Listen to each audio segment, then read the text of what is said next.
kasi ada disinfection kadagiti pagadalan iti solsona. Madarimaan ka no sigun kini Mayor Joseph De Lara. Itema na po dita nga iti solsona Ilocos Norte iti report ni Idol Lawrence. IFM News. IFM Impaka mo ni Mayor Joseph De Lara iti iliti solsona ang manarimaan iti disinfection kadagiti pagadalan iti nasa o nga ili dahito ket kalpasan ang umatngato ti bilang dagiti biktima iti hand, foot and mouth disease iti iliti solsona. Imbatad na nga adan iti 70 ang nasurukan ti biktimang ubing iso anang nagisuna ti executive order nga modular class dagiti ubing ditoy a binagaampay ti mayor dagiti naganak sa andapay lang a parparwaren dagiti anak da gapot a posible a dagitoy. Biglang ngimato dito bulan ti September nagbalin nga 76 na sigod dito di kaso.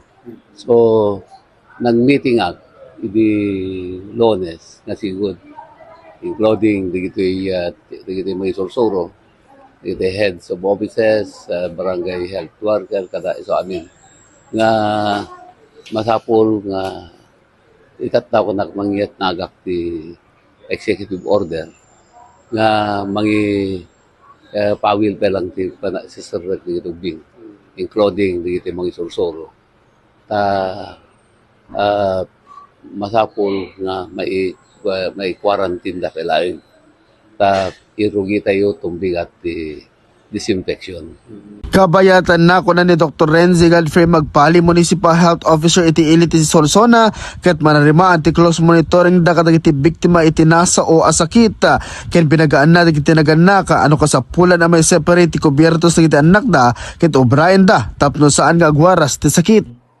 Panatilihin mo di hand hygiene ako natin ang ugas ti ima dagiti nagigawan di ubing or dagay gamgamit na ma-disinfect. As of now, i-separate pa lang pati gamgamit na kay Mangnamnama ti LGU Solsona bumasitan iti kaso ti hand, foot and mouth disease iti nadakamat nga ili.